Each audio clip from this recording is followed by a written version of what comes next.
Oh Tuhan, pakailah hidupku selagi aku masih kuat. Bila saatnya nanti ku tak berdaya lagi, hidup ini sudah jadi berkah. Oh Tuhan, pakailah hidupku selagi aku masih sehat. Bila saatnya nanti ku tak berdaya lagi, hidup ini sudah jadi berkah.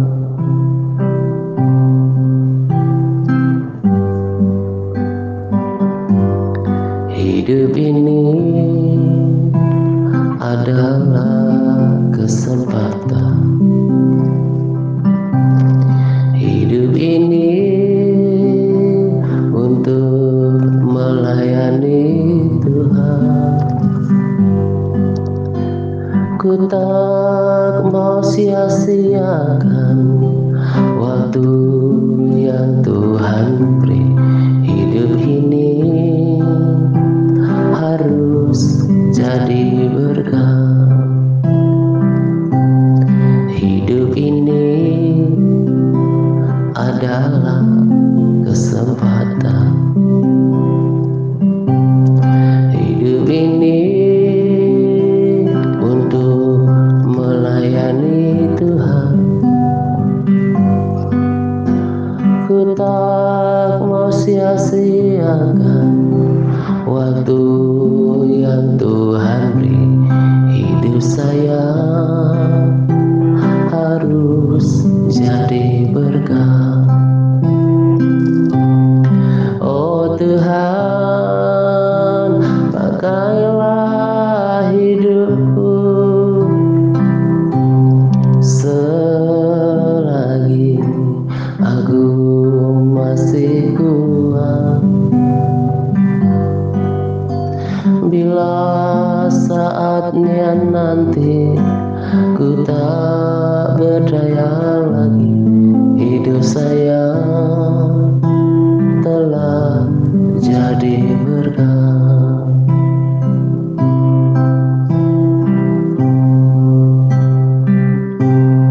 Hidup ini adalah kesempatan. Hidup ini untuk melayani Tuhan. Ku tak mau sia-siakan waktu yang Tuhan beri. Hidup saya harus jadi berkah. Oh Tuhan, pakailah hidupku selagi aku masih kuat. Bila saatnya nanti ku tak berdaya lagi, hidup saya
Shalom semuanya, selamat pagi dan salam damai sejahtera untuk kita sekalian.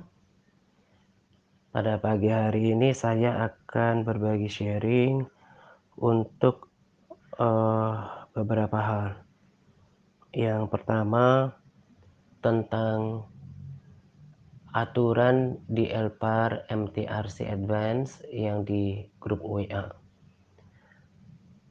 Saya tidak pernah lelah untuk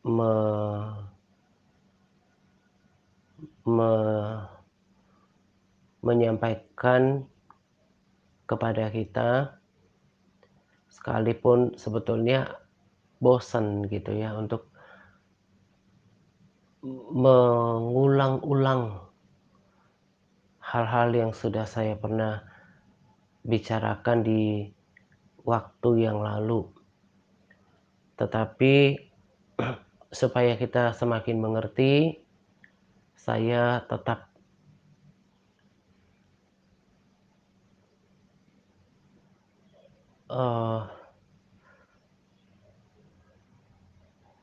melawan rasa bosan itu dan mengulang-ulang hal-hal yang prinsip yang kita lakukan di dalam pelayanan ini. Jadi akhir bulan ini kan ada 4 orang yang dikeluarkan dari Elpar MTRC Advance. Tapi tetap keempat sahabat ini tetap bisa berada di Interfam, kecuali mereka mau keluar, ya kita nggak bisa menahannya. Karena kalau di Interfam itu nggak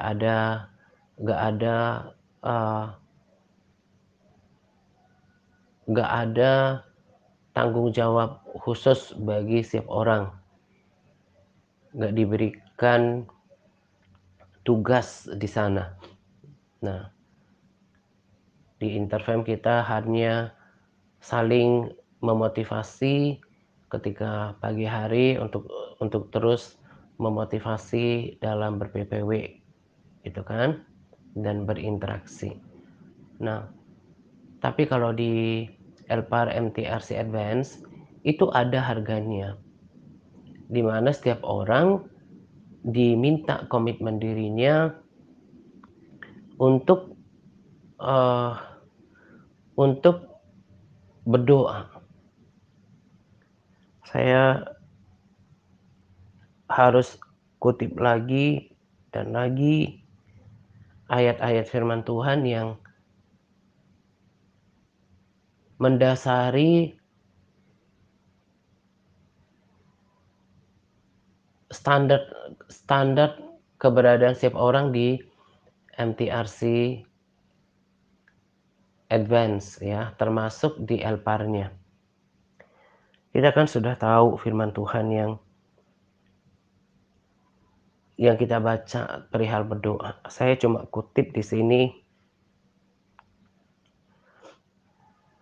beberapa.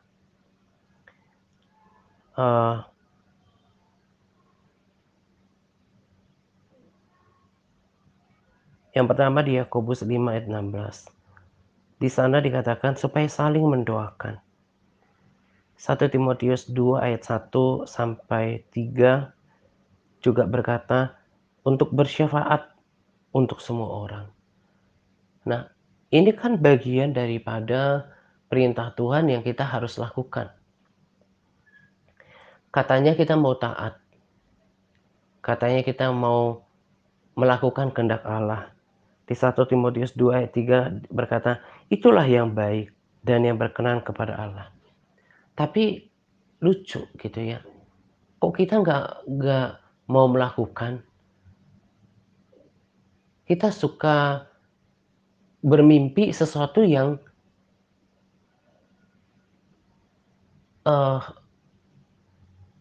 bermimpi atau merindukan sesuatu yang kita tidak bersedia membayar harganya.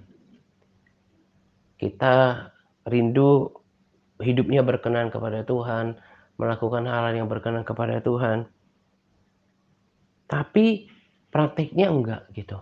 Nah, jadi di dalam pelayanan ini kan sudah berkali-kali saya katakan, eee, seperti berbanding terbalik dengan praktek kekristenan kita yang lama. Itu yang kita lakukan di dalam pelayanan ini. Kalau kekristenan kita yang lama, cukup, eee, beribadah sekali seminggu, ya datang, duduk, dengar, dan tanpa merasa perlu memiliki tanggung jawab untuk melakukannya. Syukur-syukur ada yang nempel ketika kita ke gereja, tapi kebanyakan kita seperti nanti kesaksian Bu Rani katakan, pergi ke gereja tapi pulang tidak membawa apa-apa. Terlebih untuk melakukan, merasa nggak ada tanggung jawab. Padahal seluruh firman Tuhan ini diperuntukkan untuk semua orang yang mengakui Yesus sebagai Tuhan dan juru selamatnya. Nah, termasuk untuk berdoa gitu.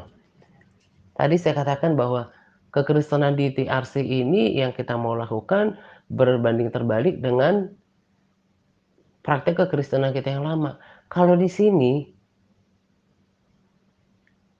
kita dituntut untuk bertanggung jawab atas setiap firman Tuhan yang kita dengarkan. Karena itu yang ada di amanat agung kan, ajar mereka untuk melakukan segala sesuatu yang telah kuperintahkan kepadamu. Yesus mengajar murid-Nya untuk berdoa. Dan saya yakin para murid juga mengajarkan itu kepada orang-orang yang mereka layani. Terus sampai generasi ke generasi berikutnya tetap melakukan apa yang Tuhan telah ajarkan. Nah, itu yang saya ajarkan di dalam pelayanan pelayanan ini, tapi bukan berhenti sampai mengajarkan, tapi harus diikuti dengan prakteknya. Nah, itu bukan saja kita memenuhi, eee, kegenapan perintah Tuhan untuk melakukan itu semua, tapi lewat praktek inilah kemudian hidup kita berubah, hidup kita didewasakan, bahkan berbuah. Nah, itu yang saya kerjakan di dalam pelayanan ini. Belum lama kan saya katakan bahwa saya berbeda sekarang, sekalipun belum sempurna, semua itu hanya karena sudah melakukan praktek kekristenan yang berbeda dari kekristenan yang dulu. Nah, jadi kalau MTRC dan juga termasuk MTRC dan juga ini kan satu satu, eee, satu, ini ya, sejalan gitu ya, bahwa MTRC dan Elpar MTRC Advance itu punya tanggung jawab yang lebih. Kalau di Big Intermediate orang masih bisa sesuka-sukanya, bahkan saudara yang di Big Intermediate juga saya nggak terlalu, eee, belum begitu begitu banyak kenal, hanya mereka yang saya lihat sudah setia dan konsisten untuk melakukan Elparnya, saya mulai kenali namanya, kenali wajahnya di Elpar Group yang Facebook, saya mulai simpan nomor WA-nya gitu ya. Nah, kalau yang saudara yang lain yang merasa, belum punya tanggung jawab, saya juga tidak, eee, terlalu memberikan, eee, perhatian lebih. Bukan berarti saya nggak layanin ya, kan semua orang mendapatkan, eee eee eee, menu yang sama. Yang saya maksudkan adalah belum ada, eee eee, penekanan tugas dan tanggung jawab kepada mereka yang masih baru gitu. Nah, tapi kalau kita yang di MTRC Advance dan juga Elparnya, itu betul-betul ada monitoring gitu, ada tanggung jawab.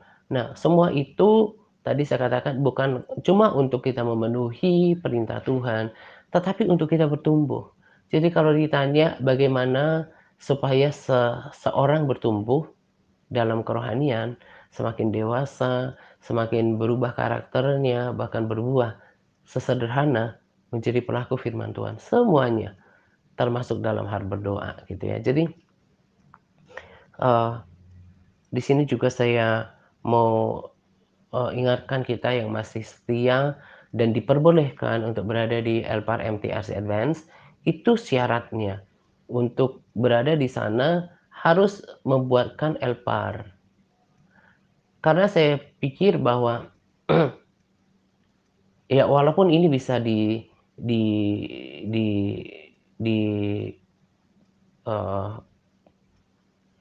perdebatkan atau, walaupun pernyataan saya ini tidak betul 100% ya, tapi, eee, bagi saya bahwa sukar dipercaya atau belum, eee, belum bisa dipercayakan tanggung jawab untuk berdoa syafaat, untuk semua pokok doa yang dibagikan, kalau dalam membuat elparnya saja belum bertanggung jawab. Saya kadang berpikir gini, membuatkan elpar itu kan sangat sederhana untuk kita yang dewasa. Itu nggak ada apa-apanya dengan, tanggung jawab yang mungkin kita terima di dalam pekerjaan kita, di kantor, di perusahaan, atau di dalam, eee eee, keluarga, menjalankan hidup gitu. Itu nggak ada apa-apanya kalau cuma buatkan itu, buatkan laporan itu. Tapi ya itu tadi yang saya katakan bahwa, eee, yang berkali-kali saya katakan bahwa kalau kita sebetulnya belum belum memiliki pengenalan yang baik tentang Tuhan, belum mengalami pengalaman pribadi dengan Tuhan, belum memiliki persekutuan yang erat dengan Tuhan, maka akan sukar untuk kita melakukan semuanya.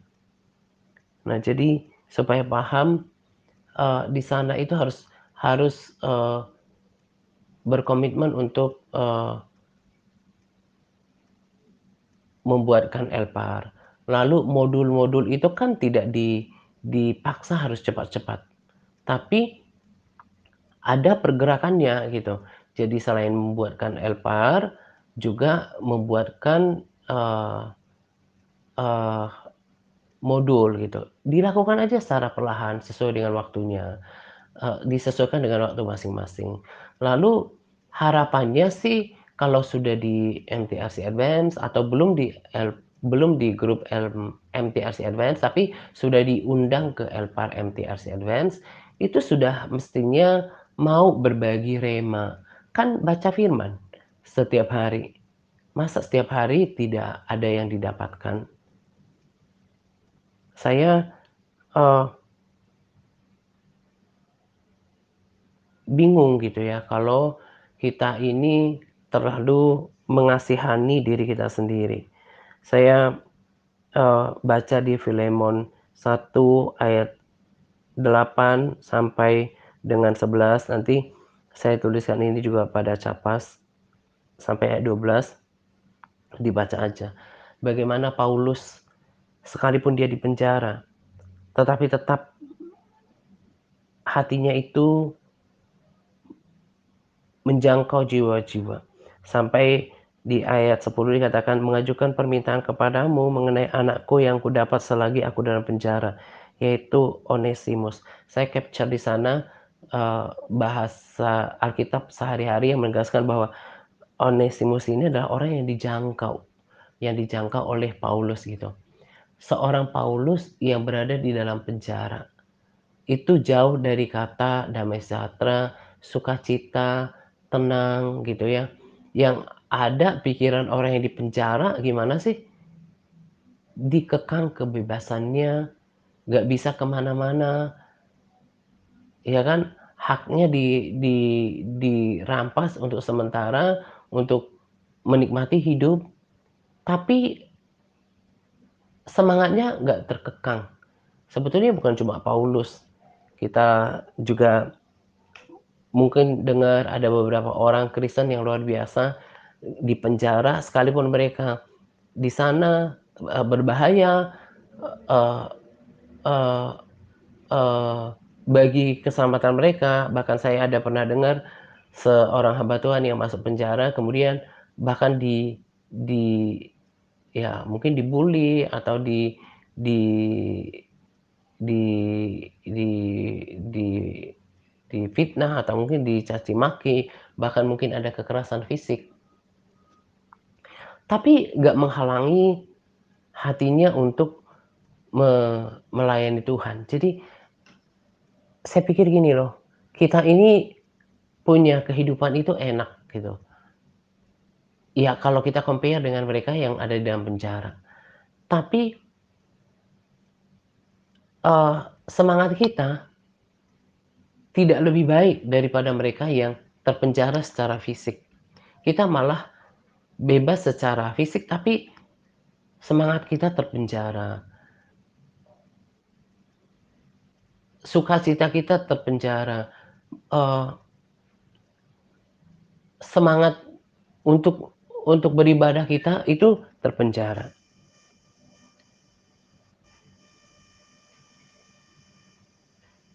Di Titus 2 ayat 11 sampai 13 dikatakan di sini. Nanti dibaca, saya hanya tekankan yang di-bold saja.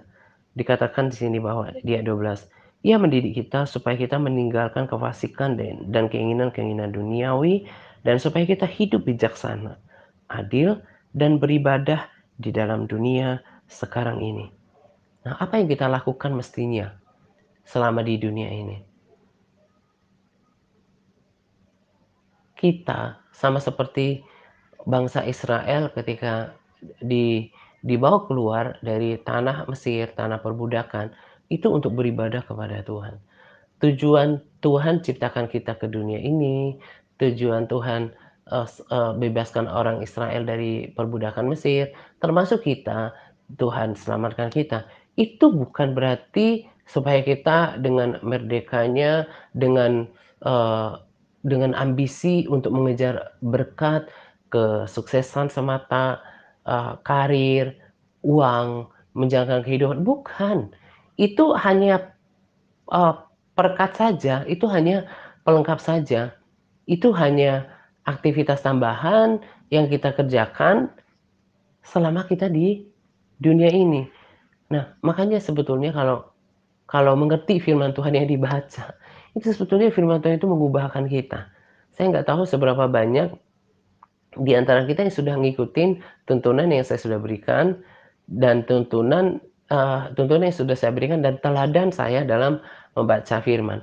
Saya bahkan ada kalanya saya cuma baca satu perikop atau satu satu satu pasal,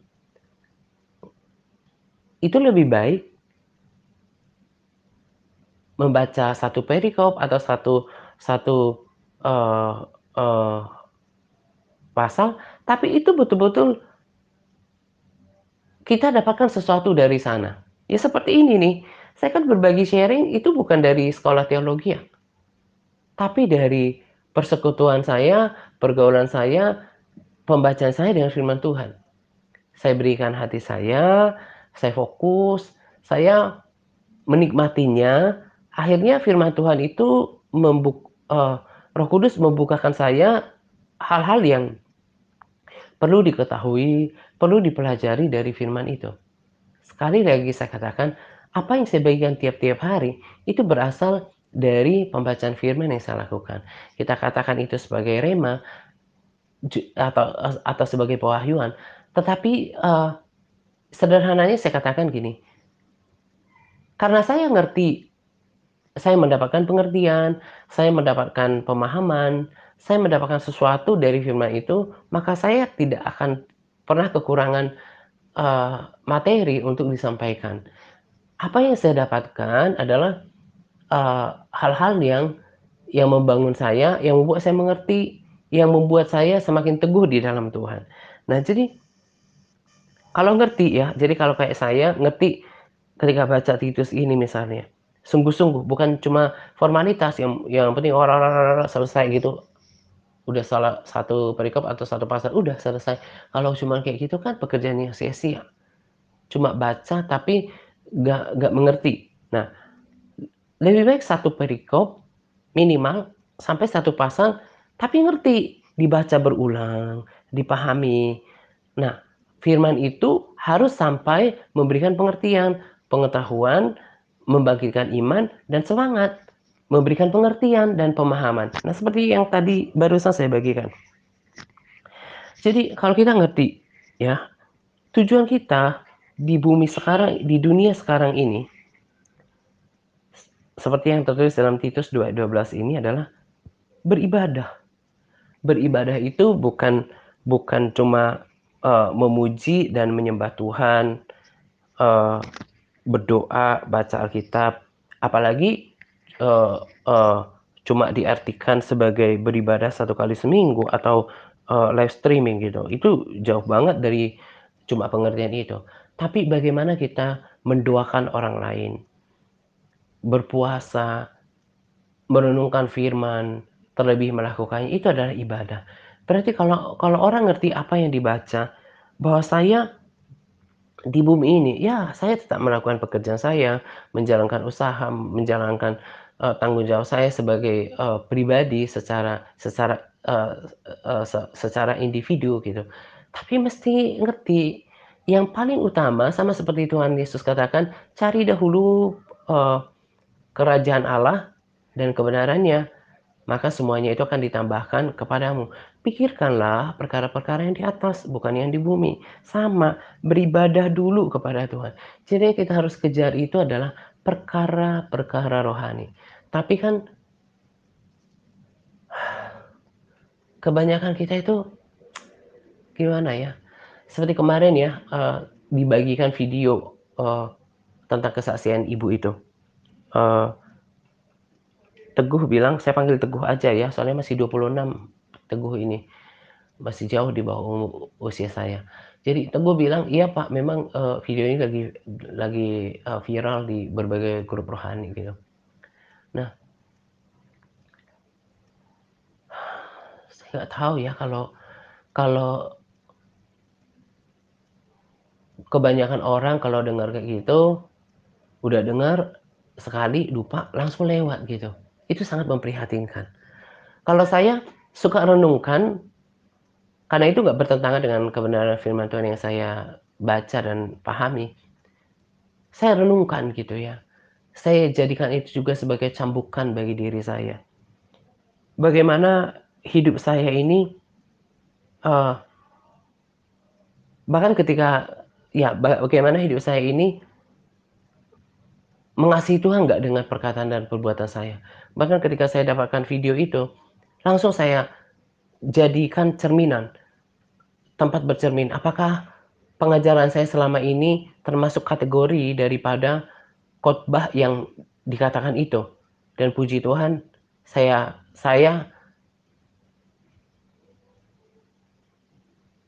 eee, saya share tentang kedatangan Tuhan, sekalipun nggak melulu pengangkatan, nggak melulu kedatangan Tuhan, tapi kan yang terkait dengan itu, apa yang terkait dengan itu?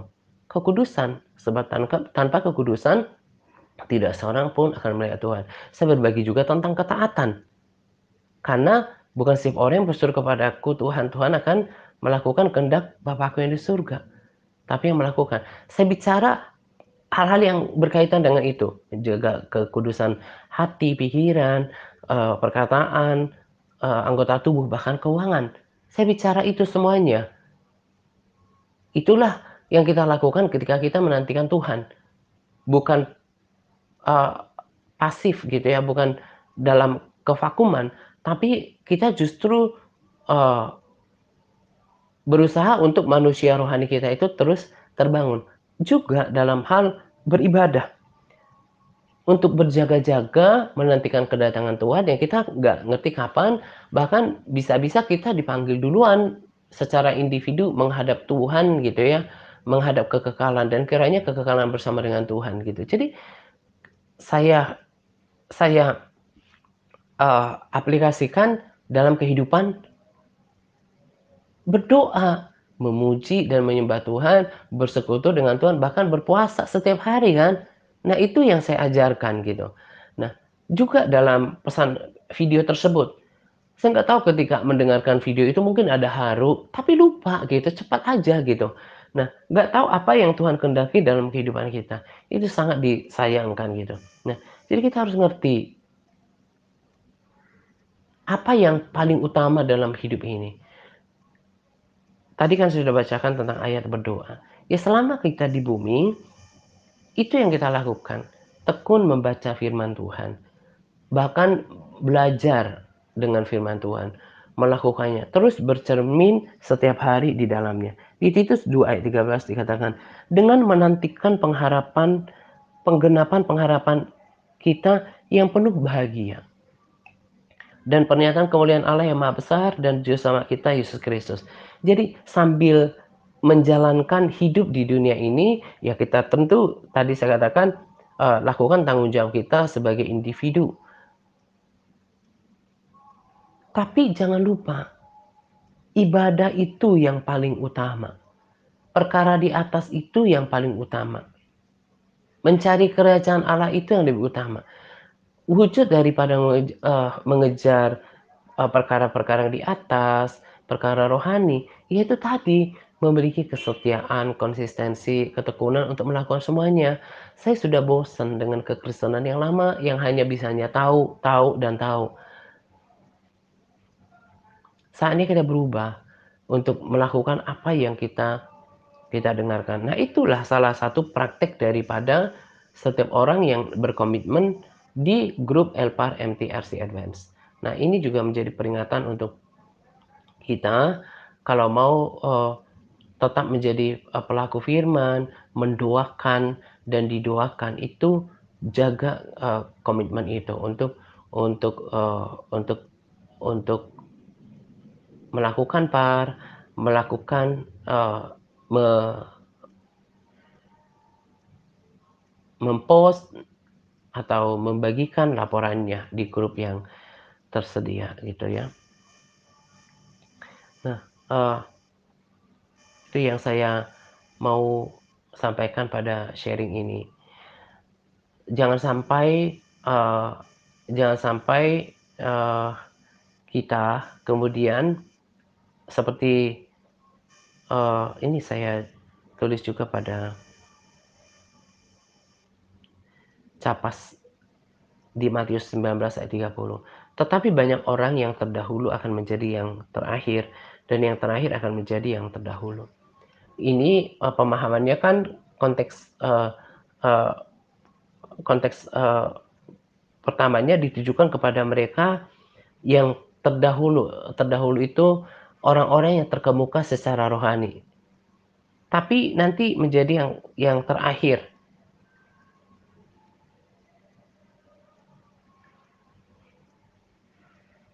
eee, karena sikap hidup mereka. Sebaliknya, ada orang-orang yang terakhir menjadi yang terdahulu. Terdahulu, eee, juga berarti udah dahulu sebetulnya diperlengkapi dengan kebenaran, dengan hal-hal rohani. Tapi kemudian bisa disalib oleh orang-orang yang terkemudian. Nah, peringatan ini tidak hanya saya katakan sekarang untuk mereka yang menjadi undur, untuk saat ini dan, untuk saudara yang ada di Big Internet yang sekarang sudah mulai terus, naik gitu ya. Tapi dari masa ke masa, at least saya katakan dalam 6 tahun ini, itu selalu proses itu terlihat. Kenapa? Ada orang-orang yang tadinya malah dia sudah mengenal kebenaran yang sejati lebih awal.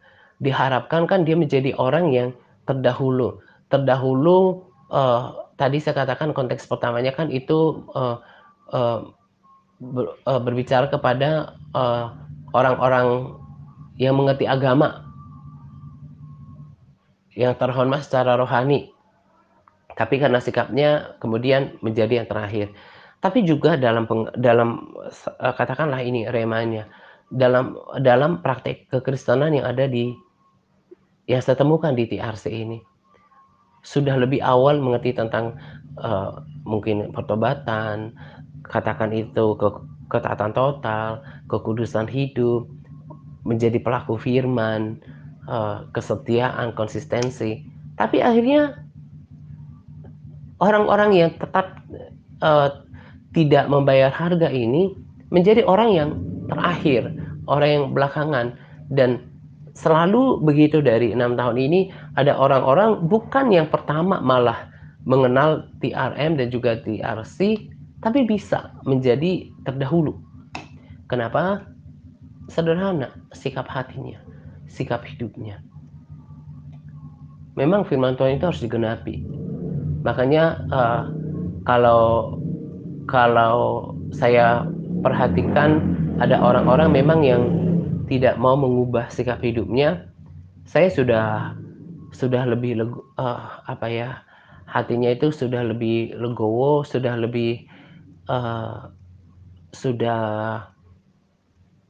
lebih, eee,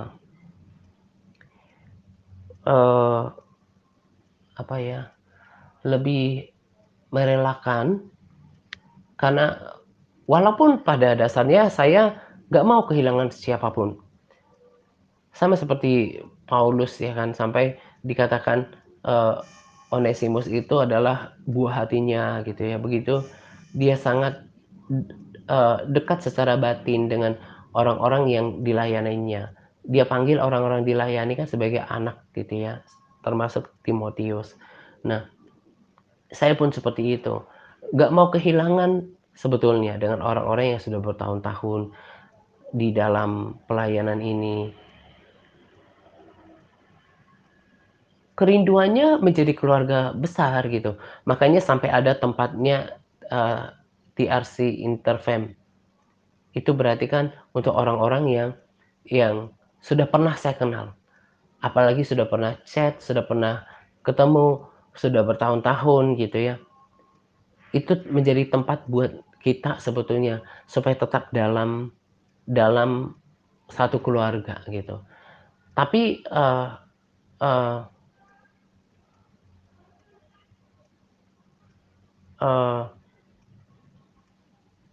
sekalipun tadi saya katakan saya sebetulnya nggak mau kehilangan gitu ya, tapi, nggak mau juga mengorbankan standar pelayanan TRC, terlebih standar kebenaran firman Tuhan. Karena itu yang saya perjuangkan. Bagaimana kita sebetulnya sama-sama sehati, sejiwa, sepikir, seperasaan, satu tujuan. Dari dulu yang saya perjuangkan adalah menjadi pelaku firman Tuhan, bukan cuma, eee, dalam hal hati misalnya mengampuni pikiran, nggak ada negative thoughts misalnya, pikiran negatif atau mungkin, tentang, ya, mungkin, perzinahan, percabulan, kemabukan, bukan hal seperti itu, keuangan bukan. Tapi bagaimana kita sepakat membangun sebuah keluarga rohani yang mau bergandeng tangan, bersepakat untuk berdoa gitu. Kemarin saya, berpikir gini, andaikan saja setiap orang mengerti isi hati dan pikiran saya ini, apa yang ada di benak saya ini gitu ya.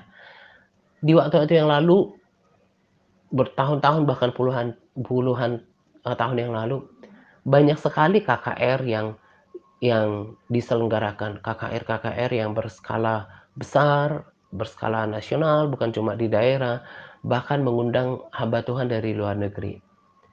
Saya tidak katakan KKR itu tidak berguna. Tentu ada, eee, ada manfaatnya, ada gunanya, memberkati banyak orang.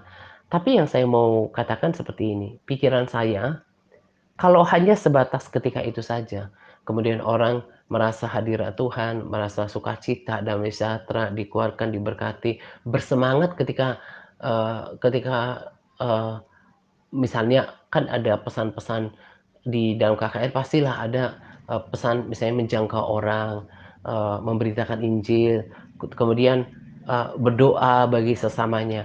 Ketika rasakan hadirat Tuhan rame-rame, masih semangat rame-rame, kita masih, kecipratan. Seiring berjalannya waktu, kemudian semuanya hilang gitu. Nah, yang ada di benak saya ini, kita bahkan bisa terus melakukan bukan, kita bisa, menciptakan sebuah sejarah yang lebih dahsyat dari dari dampak sebuah KKR, asal kita mau berkomitmen untuk, eee, membayar harga, untuk melakukan bagian kita, untuk bersepakat. Orang-orang yang pernah KKR di KKR di waktu-waktu yang lalu, saya cukup yakin mereka sudah lupa apa yang pesan yang mereka tangkap, sorry, ketika dalam KKR. Sekalipun kita tidak berada dalam KKR atau tidak dalam suasana, KKR, tapi kan firman Tuhan berkata, "Di mana 2, 3 orang berkumpul di dalam namaku." Memang kita tidak berkumpul secara fisik, tapi kita berkumpul secara roh, secara jiwa. Jiwa kita berkumpul di sini, bersepakat, sehati, sejiwa, sepikir, seperasaan. Jadi kalau kita lakukan ini dengan semangat, sebetulnya akan ada hal-hal yang besar yang kita akan lakukan selama kita di bumi ini. Ya contoh saja, sudah cukup banyak, saya nggak bilang banyak sekali ya, karena, eee, grup pendoa dan juga di Intercessor juga kan belum lama terbentuk. Tapi sudah banyak, cukup banyak kesaksian doa kami yang dijawab oleh Tuhan. Apalah artinya KKR yang besar di waktu yang lalu, kalau hanya sebatas sejarah. Nah, yang Tuhan kehendaki kan kita terus hidup, manusia rohaninya, semangatnya. Jadi kalau orang ngerti ini, pasti dia bersemangat melakukannya. Dia pakai waktu-waktu yang ada. Kita memang tidak berkumpul secara fisik, karena memang itulah, eee, karakteristik atau ya bukan karakteristik ya, karakter atau, eee, istimewanya pelayanan TRC, bertempat di sosial media, bukan di gereja lokal.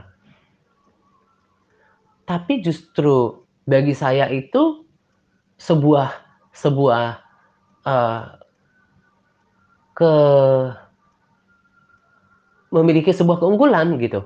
Karena contohlah, kalau misalnya ada jemaat, gereja lokal X misalnya, yang pindah ke luar kota, otomatis kan ya memang terputus, eee,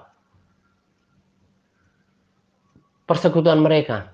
Ya walaupun ada nomor kontaknya segala macam, tapi nggak bisa lagi bersama-sama melakukan seperti sedia kala. Tapi uniknya TRC, sekalipun kita di di beda kota, bahkan beda negara, kita tetap bisa menjalin kesatuan, kesepakatan, kesejiwaan, kesepahaman, satu tujuan, tidak bersekutu secara fisik memang, tapi kita kan terdiri bukan cuma dari fisik aja, manusia itu terdiri dari roh kita, satu roh kita di sini, dipimpin oleh Roh Kudus, satu jiwa, satu perasaan.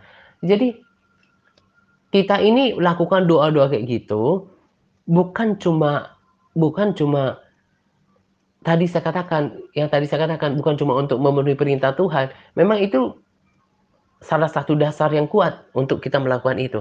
Tapi andaikan setiap kita mengerti, kalau kita doakan banyak hal, sesama kita di sini, nanti kalau saya ada waktu, eee, akan ada khusus mendoakan keselamatan keluarga-keluarga, misalnya, eee eee eee, sahabat X misalnya, kita fokus mendoakan keselamatan keluarganya. Kemarin saya katakan kepada Pak Gun ketika saya japri juga, kita kan boleh punya iman, kan semua keputusan Tuhan yang punya. Tapi saya katakan pada Pak Gun, bersyukur sebab jauh-jauh hari, puji Tuhan, jauh-jauh hari sebelum mamanya Pak Gun meninggal, nama ibunya sudah kita naikkan dalam doa-doa kita. Kita nggak tahu ketika dalam ketidaksadaran ibu ini akhirnya mengalami perjumpaan dengan Tuhan, kita nggak tahu. Roh Kudus kemudian jamah hatinya, insyafkan dia akan kebenaran, dosa, dan penghakiman, kita nggak tahu. Tapi kan kita tahu bahwa Tuhan menjawab doa. Nah, jadi kalau kita ngerti ini, betapa luar biasanya kalau kita tekun berdoa. Selain menjadi pelaku firman, tapi doa-doa kita ya secara bersama-sama, bergandengan tangan. Ada banyak jiwa nanti diselamatkan. Keluarga-keluarga kita, kota kita juga kan berdoa untuk kota, untuk bangsa, untuk tetangga, lingkungan, masyarakat, pemerintah, gereja-gereja. Jadi kalau orang sebetulnya memahami apa yang saya pikirkan, apa yang di otak saya ini, pasti melakukannya dengan penuh semangat dan penuh gairah. Karena di dalam grup bersama-sama ini, kita kan saling memotivasi. Saya ada tonton video, dia bilang ada orang yang berbeda, YouTuber dikatakan, gimana caranya supaya kalian bisa sukses untuk melakukan intermittent fasting gitu ya. Ya, buat grup yang sepakat gitu ya. Nah, yang sepakat supaya saling motivasi. Nah, yang saya mau katakan adalah kita di sini, kita udah lakukan itu gitu ya. Ini walaupun beda beda tujuan gitu ya. Tetapi maksudnya kalau kita di dalam komunitas ini, di grup ini saling memotivasi melakukan semua itu, kita transfer semangat satu sama lain. Ada kesatuan, kita bahkan bukan cuma 2, tapi puluhan orang. Ada banyak hal yang kita kerjakan dan catatan-catatan tentang apa yang kita lakukan itu terus ditulis tiap-tiap hari, tiap-tiap malam atas apa yang kita perbuat dan itu ada bukunya untuk apa yang kita perbuat. Tuhan berkata, "Nanti aku akan datang segera dan memberikan upahku kepada mereka. Berbahagialah mereka yang didapati sedang bekerja." Yang saya yakin bekerja di sini lebih pada bekerja melayani Tuhan. Lewat pemberitaan firman murni ataupun lewat sikap, perilaku dan perbuatan kita, setiap tindakan kita.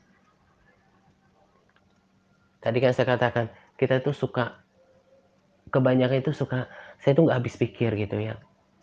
Udah kayaknya peringatan-peringatan kayak ibu kemarin itu udah nggak mempan gitu ya. Udah bosen dengan semuanya. Lebih pada mengasihani diri sendiri. Nggak, mestinya tanggap gitu ya apa yang dikatakan pada video itu. Bahwa si jahat itu bekerja keras, kerja lembur untuk merusak semuanya. Itu yang saya katakan di waktu-waktu yang lalu. Ini bukan soal persoalan pandemi yang memukul ekonomi. Kan saya katakan di waktu-waktu yang lalu ya beberapa kali. Itu bukan masalah kemerosotan ekonomi akibat hantaman pandemi, bukan. Tapi di atmosfer ada sesuatu pekerjaan, aktivitas yang menekan kita. Itu kan yang terkonfirmasi lewat video itu. Si jahat berusaha untuk overtime, uh,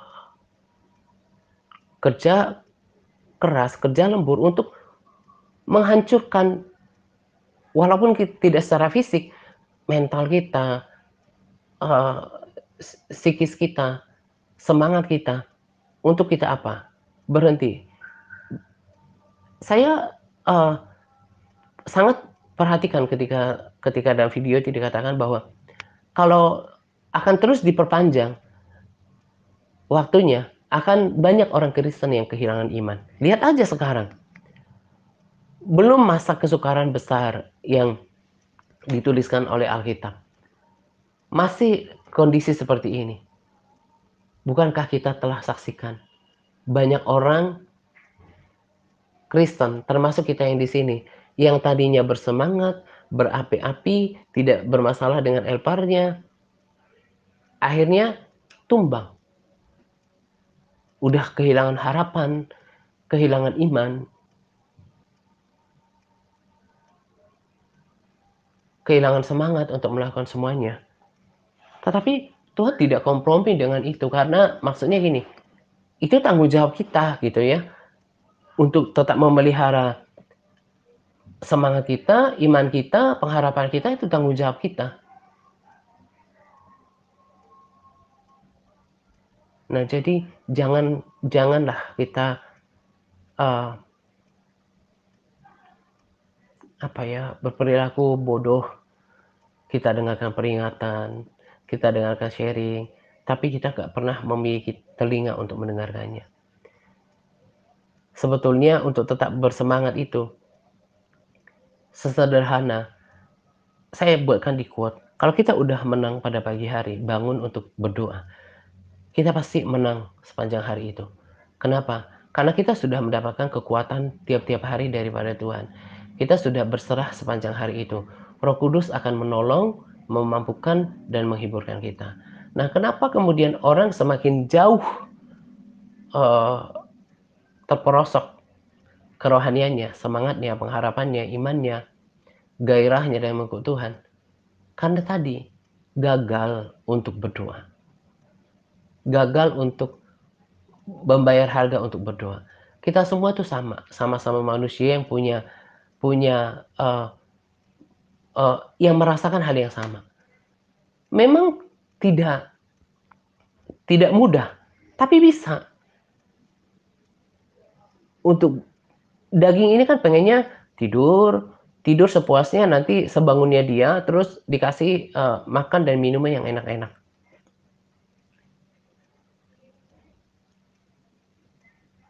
Dia nggak mau diganggu kenyamanannya saat tidur. Nah, itu yang jadi kalau sadar apa yang saya katakan ini ya, eee, betapa kita meruginya, cuma masalah daging saja. Akhirnya kita menjadi kehilangan semangat, kehilangan gairah dalam mengikut Tuhan. Kita tidak lagi menyenangkan hati Tuhan, tidak lagi menyukakan hati Tuhan. Kita tidak lagi mempersiapkan kekekalan kita, bahkan kita bisa kehilangan iman dan kita akan akan didapati tidak berkenan di hadapan Tuhan.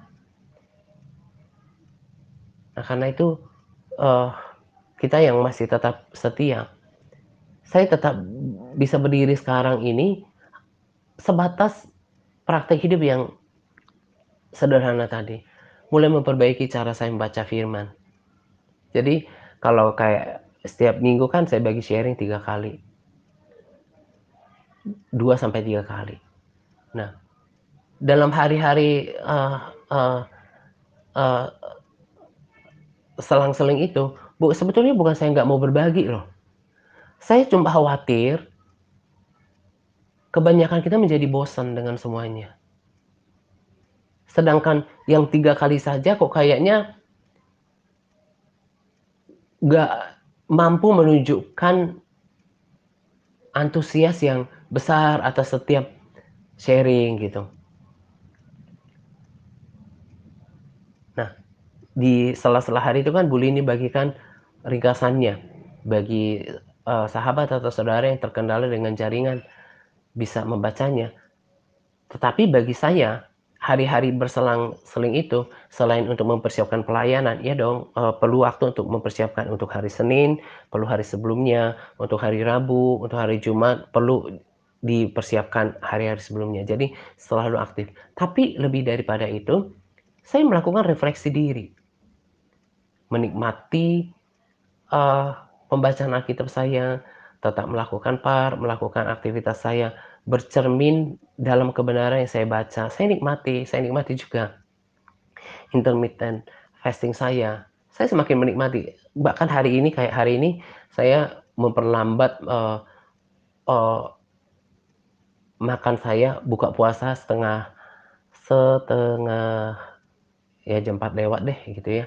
Karena saya berpikir, jam 4 sampai jam 6 saya makan, tapi kadang-kadang nggak bisa juga kan, kayak sekarang saya baru udah mau selesai rekaman sih hari ini, eee eee saat ini udah mau 6:30 persiapkan makanan, jadi paling telat jam 7 gitu, 2 sampai 3 jam. Tadi saya berpikir sebetulnya manusia itu kalau udah sampai pada tahap mengerti ya, kita ini bukan hamba makanan. Betul sekali apa yang Yesus katakan, manusia tidak hidup bukan hanya hidup dari roti saja, tapi dari setiap firman yang keluar dari mulut Allah.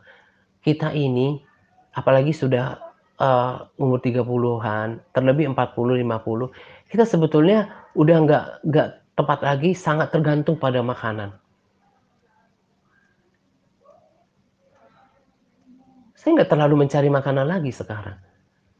Memang saya nggak, puasa total, tetap juga ada, kayak minuman ramuan gitu ya, tanpa gula, eee juga ada air putih karena saya mau lakukan semuanya ini tetap jaga kesehatan. Tapi yang namanya makanan kayak makan makan pagi, makan siang, itu nggak ada lagi dalam hari-hari saya. Tapi, iya, nggak ada lagi dalam hari-hari saya dan, eee eee, toh faktanya nggak membuat saya menjadi nggak berdaya, kok menjadi kurus gitu ya, nggak seperti itu,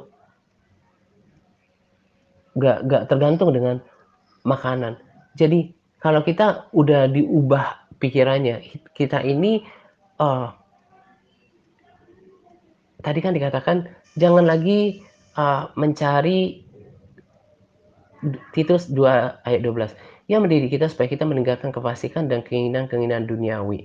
Nah, ini dalam arti luas, bukan keinginan duniawi hanya sebatas perzinahan, percabulan, kemabukan, tapi maksudnya itu juga kan hal-hal duniawi, hal yang fisik yang memang kita perlu, tapi jangan kita kayak kayak tergantung banget gitu sama makanan dan minuman gitu. Bahkan ada orang yang kelihatannya damai sejahteranya, sukacitanya hilang kalau nggak menikmati hal-hal yang berbau daging tadi. Kalau semakin kita tinggi kerohaniannya, semakin kita, eee mindset-nya diubahkan, kita akan secara perlahan melepaskan diri dari hal-hal yang nikmat dari dunia. Baik, soal makanan, minuman, hal-hal yang lain juga gitu. Nah, mungkin orang berpikir bahwa, "Masa sih bisa?" Bisa. Kalau belum sampai pada tahap, mindset-nya diubahkan memang kayak nggak masuk akal gitu ya. Ya kayak harus sederhana aja misalnya, masa sih nggak terlalu mencari makanan gitu ya. Coba bayangkan agama tertentu yang kayaknya yang mereka ada ya orang-orang dari agama tertentu yang menyepi eee, yang banyak berpuasa gitu ya, eee kayak bertapa gitu ya. Itu mereka karena mindset-nya udah diubahkan secara spiritual. Kita juga seperti itu. Kalau kita udah ngerti bahwa nggak ada sesuatu pun yang akan melekat di dalam diri kita ini. Nggak ada sesuatu pun yang bisa dibawa. Kita datang, eee telanjang, kembali juga nggak bisa bawa apa-apa gitu. Jadi yang kita mau kerjakan adalah hal-hal yang tidak kelihatan, yang rohani, itu yang sebetulnya harus kita kerjakan. Nah, saya berharap ke depan kita berubah. Tadi saya katakan kalau dulu saya udah lihat kayak gini nih, ada orang-orang yang kemudian merasa nggak bertanggung jawab, kemudian akhirnya udah dikasih kepercayaan untuk di MTRC akhirnya keluar. Saya dalam sharing saya bisa kayak kayak nembak gitu ya, kayak, eee eee, menyinggung orang itu. Tapi sekarang saya berpikir, ya sudah kalau memang, dirimu belum diubahkan, setiap ingat ya, setiap tindakan kita itu punya konsekuensi. Kalau setia, Tuhan akan berlaku setia kepada kita. Kalau kita terus bekerja, Tuhan kasih upah. Kalau kita mau sendiri, nggak mau tanggung jawab, mau mau hidup dalam daging, orang yang hidup dalam daging tidak mungkin berkenan kepada Allah. Jadi saya juga, mau sampaikan, saya rindu itu, saya rindu memang setiap hari saya tidak tidak, menyampaikan kata-kata yang menyakiti orang gitu ya, tapi saya harus, sampaikan kebenarannya gitu. Nah, kiranya menjadi peringatan buat kita, memberikan pengertian, memberikan, eee, mengubahkan hidup kita. Jangan kita, eee, asal baca, dengar, tapi kemudian lupa. Seperti tadi saya bilang, saya nggak tahu ketika dengarkan, eee eee, video itu, kemudian dengar sebentar langsung lupa gitu ya. Jangan hanya emosi sebentar gitu, jangan emosional. Jadilah seorang yang terus memiliki kesetiaan, konsistensi, pengertian untuk membangun kehidupan, menjalankan kehidupan dan kekekalan, membangun tanggung jawab, kesetiaan dan konsistensi gitu. Nah, kiranya apa yang saya bagikan hari ini, memberkati setiap kita. Dari apa yang saya sampaikan, dari ayat firman Tuhan yang saya bagikan, saya hanya mengandalkan Roh Kudus untuk memberikan kita pengertian, mengajari kita dan Allah yang memberikan pertumbuhan. Saya sangat terbatas, saya sangat, sederhana dalam menyampaikan sesuatu, tetapi saya, percaya Roh Kudus yang saya selalu katakan, the main stage, panggung utama is yours. Lakukan agendamu, do your agenda. Saya hanya, sampaikan dan saya sungguh-sungguh berdoa dalam doa saya malam, pagi, siang, supaya Roh Kudus yang mengerjakan bagiannya gitu. Saya sudah lakukan bagian saya dan kiranya kita juga bisa belajar melakukan bagian kita. Supaya kita terus maju, jangan ada yang terdahulu menjadi kemudian yang terbelakang. Sudah tahu kebenaran tapi kemudian disalib oleh orang-orang yang memang memiliki sikap yang baik terhadap Tuhan. Akhirnya mereka tertinggal gitu. Tadi saya katakan saya sebetulnya nggak mau kehilangan gitu ya. Tapi kalau orang itu sudah menjauh, masa saya harus, maksa-maksa gitu ya. Kan saya udah bilang tadi, kita akan menuai dari apa yang kita tabur. Kita akan mendapatkan apa yang layak kita dapatkan nanti dari Tuhan ketika kedatangannya. Karena upah kita Tuhan akan bawa. Dan saya mau dapatkan yang terbaik daripada Tuhan gitu ya. Selamat menjelang 2 pagi untuk kita sekalian. Selamat, berdoa pagi untuk kita. Semangat Tuhan Yesus memberkati kita senantiasa. Amin. Engkau Tuhan